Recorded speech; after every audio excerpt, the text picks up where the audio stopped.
Remember the good old days of gaming, gentlemen? I think what we're most looking forward to creating in a PlayStation 3 game is a truly realized, truly immersive, living, breathing world. This is what we live for. You know, every 5 or 6 years, this amazing company like Sony comes along and gives you this wonderful new piece of equipment. Right. We're going to get some Grand Theft Auto. Comes out at midnight tonight. Time to go pee, bros. Ciao.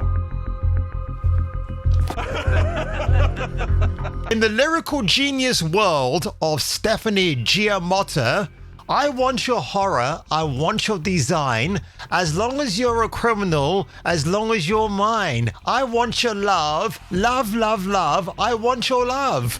But can we say the same thing about Rockstar at the moment? Because if you didn't hear the breaking news last night, and by now it's all over the internet, GTA 6 might not be ready until 2027. Hang on a minute. No, that'll probably be 2030. Release a delay of that by another 6 months. That's what I was going to ask. Let's talk about the delay because people just want to understand what's happening there. Well, it's pretty short delay. You sure about that? You sure about that? That's why? You sure it wasn't because after the thing that happened to me, no one could look at me without dying laughing?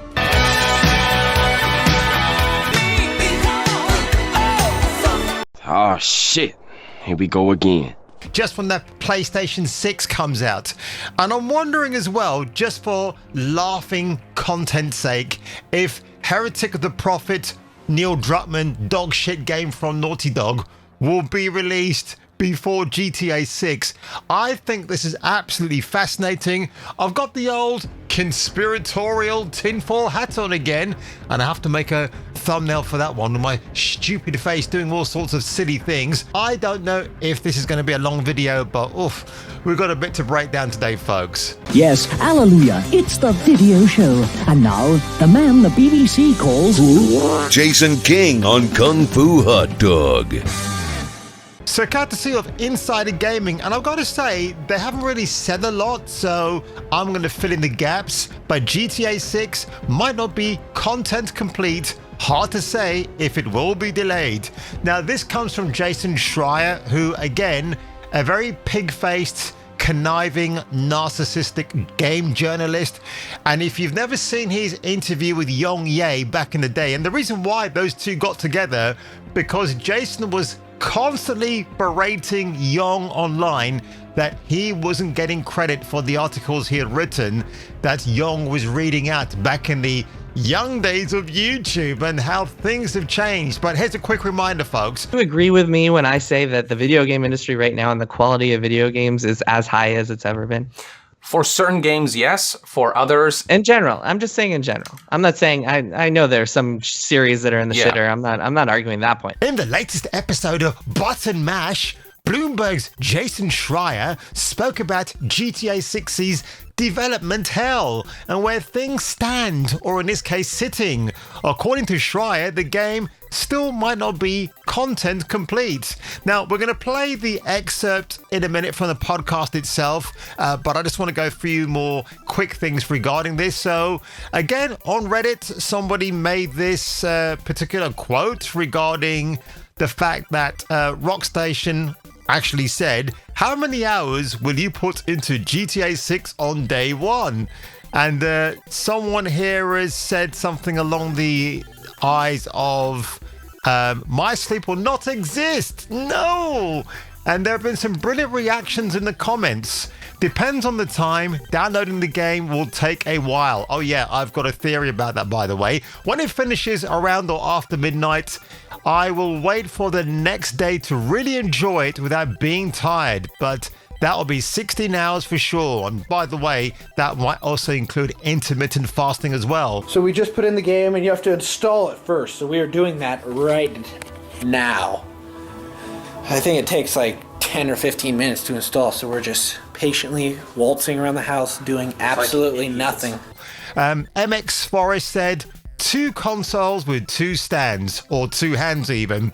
Different protagonist on each, so 48 hours playtime on day one or game one. Sean Fountain, is that not Sean Fontino who plays Michael in, or should I say Franklin in GTA 5? First sesh will be the last 12 hours. Now, pretty good, funny comments there, I've got to say.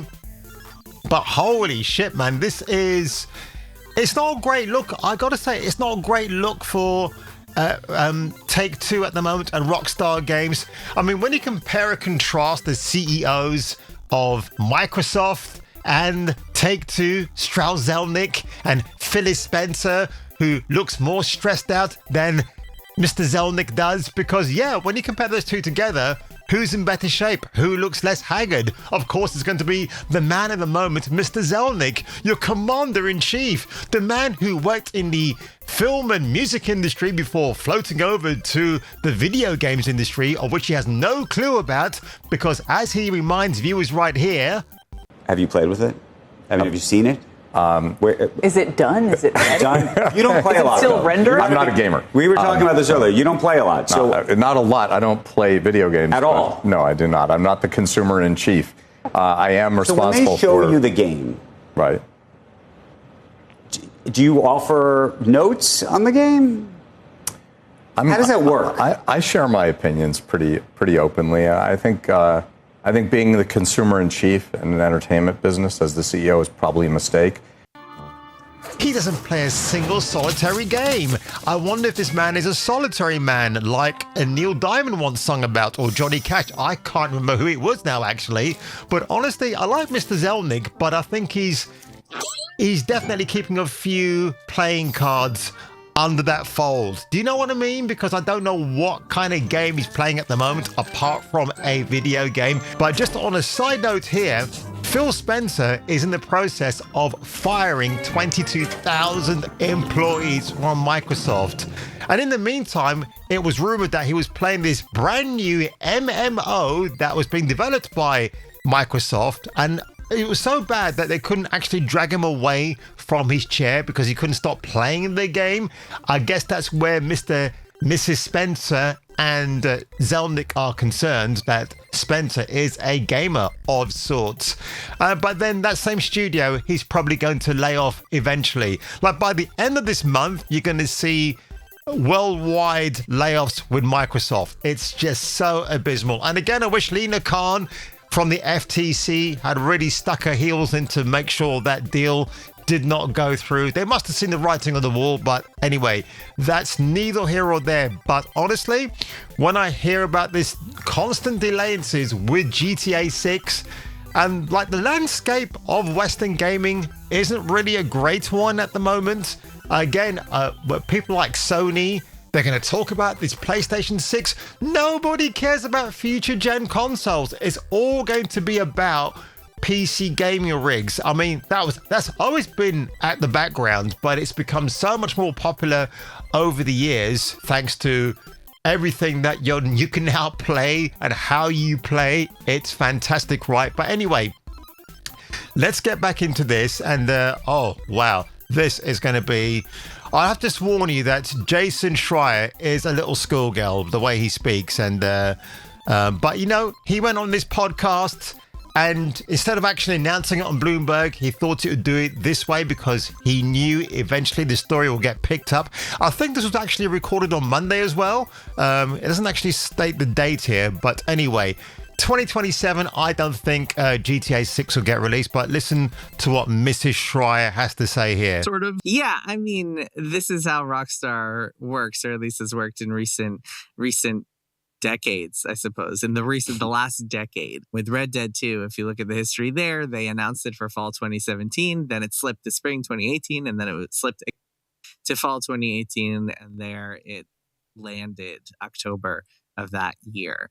So I wouldn't be super shocked if that is what happens again this time around. This is a big and complicated game, and the last I heard, it was still not content complete. That is to say that people were still finishing things up, still finalizing levels and missions and seeing what's going to make it into the game. typically the way that game development works, you have your feature complete, your content complete, your bug testing phases, and there's a lot of kind of boundaries blurred along the way in all of those different stages. But they are still making stuff, and we'll hopefully be done with that soon and just have a whole bunch of time for fixing bugs. But even during those phases, there's always someone who wants to sneak in some last minute stuff. And listen, I'm not going to doubt the fact that Schreier definitely has legit contacts in the video game business, and there's a lot of stuff that he can't actually say because of NDA reasons. So that's about as much credit as I'm going to give the guy. But honestly, when I hear about this, I mean, again, Rockstar Games think they are the gods of gaming when it comes to GTA 6. Look, for my money, Saints Row is still the best GTA clone out there. Shit. About time your burnt ass woke up. You okay, Johnny? Yeah, aside from almost getting sent to the chair, I'm fucking great. And honestly, it would not surprise me that, yeah, we've got this Ananta game coming out this year from China, which looks like a whole load of fun, actually, which is very GTA light, which is fine. It can be. Saints Row, to a degree, was GTA light as well, and it kind of knew that. But again, you know, you've made this window in this year's calendar that, yeah, November the 19th, we're going to release GTA 6, so any other developer that might want to release a game around this time, you better not. And now they're holding the whole Western video gaming world to ransom, because apparently the whole world is going to come to a complete standstill when GTA 6 is released, which, hey, you know, when you think about it, that might not be too far an exaggeration, because if Black Myth Wukong allowed employees in China to take the day off and to play the game till complete, I don't know, and I can't see not too similar a thing happening with GTA 6 when that gets released as well.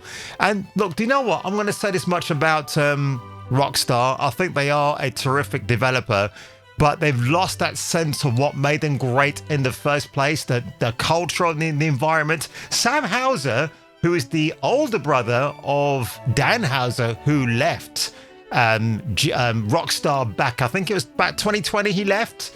I'm not sure if he knows what he's doing at the moment, because, again, when you look at the writers involved, Rupert Humphreys, Michael Unsworth, Roger Drew, but without the input of Dan Houser, I think these guys are struggling. I've got to put the conspiratorial tinfoil hat on, because what else am I supposed to think? It's just a really bizarre case of, are they going to shove this game with lots of identity politics? Of course they are. Is there going to be a push for DEI trolling? Yeah, there will be. Look, the one great thing out of the GTA 6 cinematic trailer, we hardly saw any kind of footage that you would call gameplay, was the Pointer Sisters song, Hot Together. I call myself a guy of the 80s, and yet back in the day, I never even heard of that song, despite the fact that the Pointer Sisters were always way, way, way better than the Sister Sludge Sisters back in the day. For American law enforcement, if you have a suspect in custody that you want to get the truth out of, just play them Frankie by Sister Sludge, and I guarantee you, before that dreadful song ends, they'll spill all the beans they possibly can. But on that one, ladies and gentlemen, I know this might not get a great deal of coverage from me, but I've got to put the old tinfoil hat on. I mean, seriously, GTA 6, we might not see this getting released until November 2027. And I have to reiterate, folks, two things that I wanted to say at the beginning of this video, but I'm going to leave them here for now to make it a beautiful Kung Fu hot dog sandwich, is the fact that, again, they're talking about this game being $80. No, it won't be. They're gonna actually price this game according to the size of the actual download itself. I'm still maintaining it's going to be over 1 terabyte, maybe even more, which is why the game is so damn expensive at the moment. I mean, the rumored budget is meant to be $500 million to make this game, so they obviously are very cocksure that they'll make the money back in less than a week, so to speak. But also, again, when this game is released worldwide, other regions will get it earlier. Scalpers will be out there. They will charge double or triple the price for GTA 6. People will be desperate to get it. As that Reddit post said before, yeah, this will be a 12-hour download, so by the time it the day one patches are all sorted out, I'm going to start playing this game. Yeah, and we've got some insufferable characters that you have to encounter in this fictionalized version of Miami. I'm also wondering as well if they're going to lean into GTA 4 for some inspiration, because that is one of the best written games ever. And I do wonder, like, bring back the guy who played Nico Bellic, reprise his role one more time in some way, shape, form, or capacity, and pay the man what he was owed from GTA 4. But on that one, ladies and gentlemen, if I were you, and if you were me, I'll catch you catching me for the return of the next video. Everybody, this is Nico Bellic. Stay tuned and stay affected.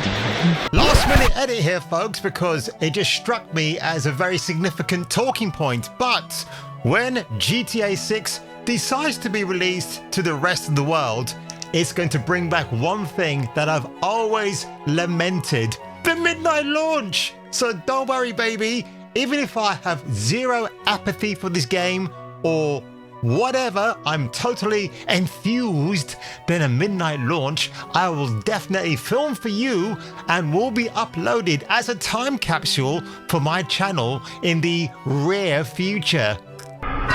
Right?